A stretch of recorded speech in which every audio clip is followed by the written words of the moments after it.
Okay, all right. And based on how this is guess going, that's all right. let's just. Hey, this is the Distracted Driving Podcast. There's not going to be any fancy fanfare. It's going to be a cold open. It's just going to be us. We're just going to start talking. We're not going to have an intro. What happened to our intro? This episode is going to start with me saying, "Don't worry, none of this is going to be included."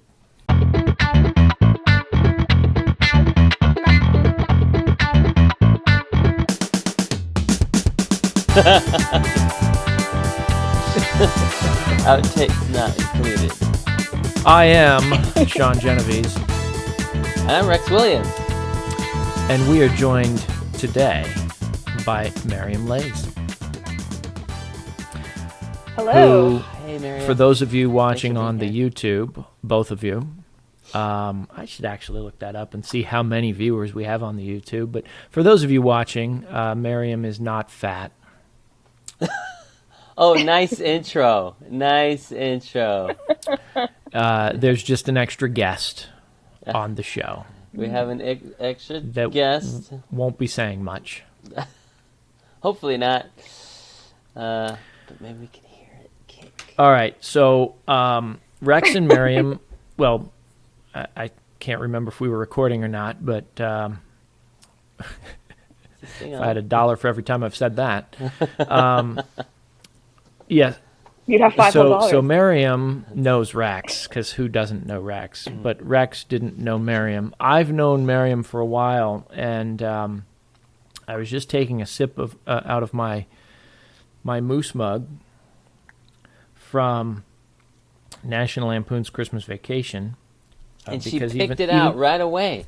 She recognized it. It's probably February by the time this drops. We're recording this at a different time. So that mystery's gone. Anyway, Mariam said that she didn't care for Christmas Vacation, and so I would like to mark this occasion as the end of the friendship between Sean and Mariam. We had a good run. One of those hardcore. It was fun while it lasted. Cultish Lampoon. For you. And that's, one less birthday I have to remember now.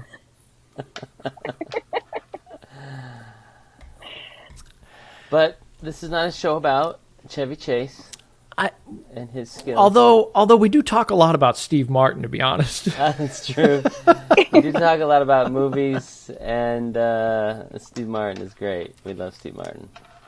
But Rex did a whole Steve Martin routine on one of the episodes. You did. Yeah, Socrates.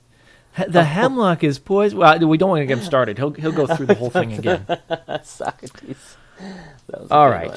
Mariam, so I guess maybe where we'll go next, because we did start with your dislike for... Is it all Chevy Chase movies or just Christmas Vacation? I don't know that I've seen that many Chevy Chase movies. I know him from Community. Oh my gosh. In the twilight of his years. So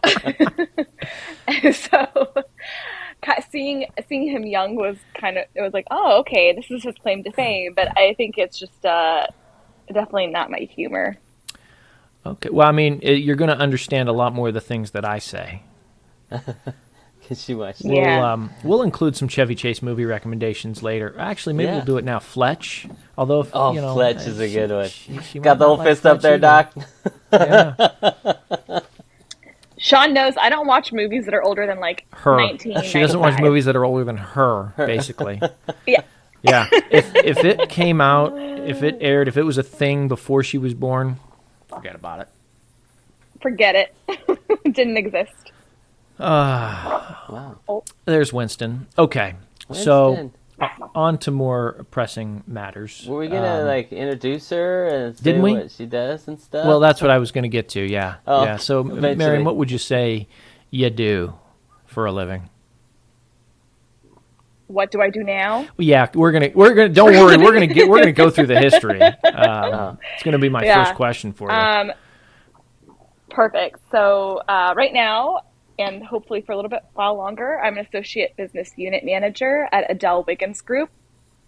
And so that's in the aerospace industry, and we sell like really specific components within aerospace. So we sell, quick disconnects and clamps and heaters and hoses, and but I'm on the sales team now, which is a little bit different from what I've done in the past because my background's actually in operations. Oh. So this is a new role for me. Cool. Yeah. Is it though? Well, okay. First of all, are we allowed to say Adele Wiggins, or do I have to bleep that later? Okay, Well, you could say it. You're. Nothing I say represents the There we company. go. Yeah, that's Do all. we need to get Scott in here to do a disclaimer?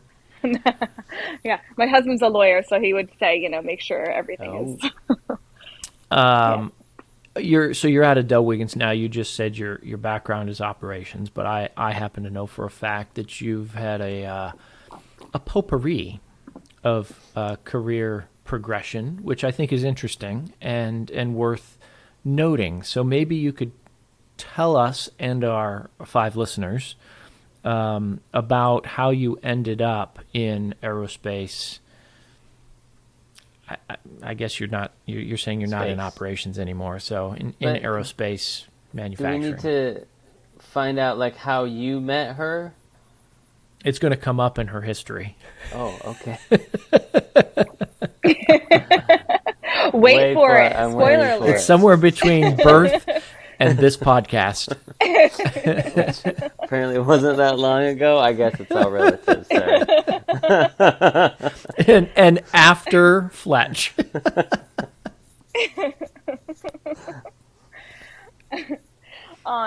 Yeah, so my background, you're right, it's not really traditional.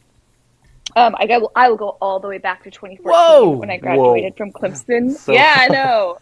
Pre-COVID, I am going to bleep that Clemson.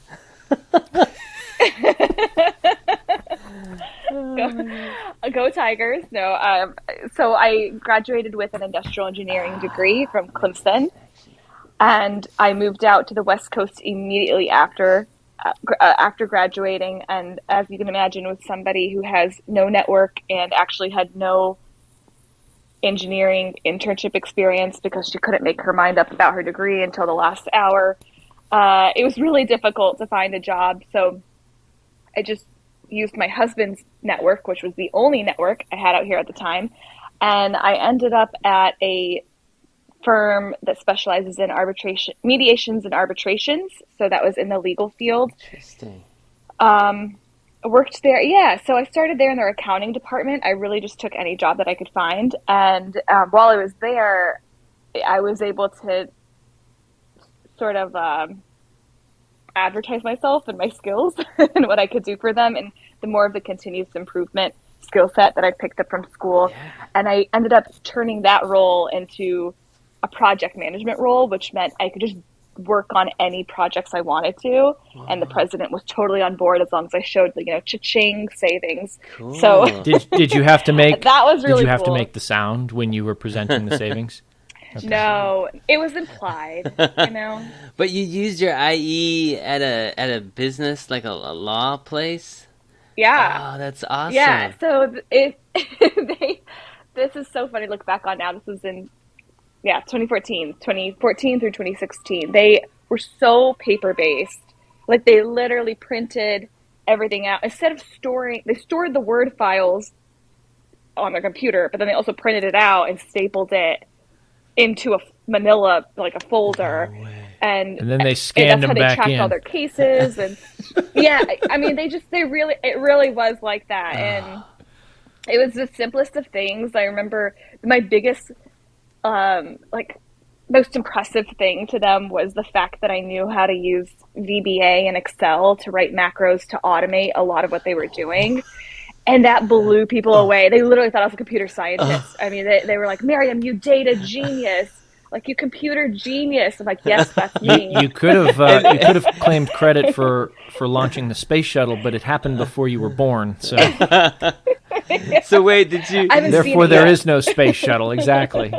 Did you put some people out of a job? Oh, by the way, Larry's job's no longer needed because we just programmed it. No, I did. I did like automate a lot of this one guy's job, but he somehow was able to stick around. Yeah, it was fine. It was fine. He did not get laid off. Hey, public service there were- announcement. Lean and continuous improvement is not about eliminating jobs. No, it's about making your job more efficient so you can work on other There things. you go. So, and that's exactly what happened. They assigned him to other tasks. So it was a win-win for everybody. But yeah, that was just the first of many chapters that I'm going to get into. So then I went to, for a very, very brief period of time, I worked with a private equity firm when they were just a startup and they were launching. So I worked as the executive assistant to the senior portfolio manager. I really thought I would enjoy that, and I actually was terrible at it. It's my one failure in life. I couldn't do it. I would not. I was a terrible assistant. I mean, I would book his travel, but not book things like the car to pick him up from the airport, or like, yeah, I just didn't think about things like that because that wasn't my world. Were you the executive assistant or the assistant to the executive? A little this, a little that. That's funny. No, it was funny because I actually, it gave me a lot of respect for those administrative type office jobs that I used to always think, oh, anyone could do this. And then I realized, oh no, this is a skill set, and everybody has their place in the world. So that was a really good, and it kind of taught me to also ask follow-up questions, which in the past, as an engineer, you usually can ask and answer your own follow-up questions. But in this world, because you were catering to a customer directly, right, that was very new to me, and kind of looking at all the details and going the extra mile. So I did pick up a lot of skills in that role, but it was only 6 months, and then my boss, he didn't fire me, but he kicked me out in the nicest way possible. This isn't for you. You don't have to go home, but you're smart. not working here. Yeah. What did he say? Yeah. He very kindly was like, Mariam, you're too smart to be doing this. And I accepted that and didn't ask any follow-up questions. But he was awesome. He helped me find my next gig. And I ended up in consulting and construction management. So that was a very traditional project management type of role where you had your control, like your schedulers, you had your project managers, you had your analysts.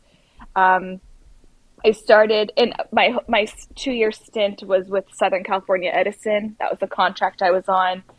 So I got exposed to utility companies and that whole world, and that was a really interesting project. And I went from being an analyst and learned how to become a scheduler, which also was new to me. So it was kind of cool because along the way I got to, even though I wasn't doing industrial engineering things, I still always maintained that kind of core skill set. But I was also able to fill my toolbox with other tools, right? And other, that's great. just in other positions, being able to kind of play those roles. And it just gives me an appreciation now later on when I'm interacting with people of those different backgrounds, just a better understanding of what it's like for them day to day. And then Sean recruited me to There we Lockheed go. Martin. I was waiting to get to this part of the story. What do you mean I know. recruited? Are we 45 minutes into the podcast? Now she's finally been born. Born again. So I went to Lockheed, and I was finally for the first time ever in an industrial engineering role. So I, full circle came back to what I had studied. And you forgot Under everything. one of my favorite managers ever, plug for Sean. One of? No. How did you find her? You Yes, were just I met- trolling LinkedIn or what? Yeah. No, you know He what? slid into the DM. I was at the post office, and they've got this board of pictures. Now, I was in Anaheim at the packing district for an IISE LA chapter meeting, I think is what it was. Oh. And I went with one of my team members. We carpooled down from Santa Clarita, and we were trying to figure out where everybody was. I can't remember if we were early or they were late. I think we were early. And we saw this young lady wandering around. She looked like a nice girl. And so, we just kind of started talking to her, and it turns out she was one of the people we were looking for. Oh. And then we got to talking afterwards, and so the made her an lesson offer is she couldn't refuse. Go to conferences and meet people. Well, yeah, I mean, and it wasn't a conference. Engage in the community. But it was participation in a professional society. Yeah. Yeah. So you did that, Mariam, because you kind of weren't doing that for work. You still kind of participated in the society. So I wanted to get plugged into the industrial engineering network. And one of my coworkers at SoCal Edison, he was also he was on the board, I think, or something for IISC and for this chapter specifically. So he was talking about the website. He said, we need to revamp it. And I was like, cool, that's something I think I can do. So he invited me to the meeting, and that was, nice. That was kind of how it all started. Wow, that's great. Well, once again, the first episode of a series of episodes with a guest has resulted in just really getting to know the guest. And I realized, more episodes. And more episodes, right. It's tough. It's tough figuring out where to cut the conversations, but we really are guided by the North Star, the OnStar of the Distracted Driving podcast. We want to keep them short. We want it to be something that you can listen to on a lunch break while you're waiting in line to pick up the kids from school, whatever the case may be. But we really target that kind of that 20-minute sweet spot. So we decided to end that episode really with, we kind of ended it where we started. Mariam's involvement with me and IISC. We came full circle. But there's much more to come, and I will still remember her birthday, even though she doesn't like Christmas vacation. Yeah, that was a deal breaker, wasn't it? Yeah, that was heartbreaking. But what are you going to do? It's all right. She's great. Okay, well, hey, listen, send us all of your best Christmas vacation quotes in our favorite lines, social media streams. We went through them on the last episode. And stay tuned, because there's more to come from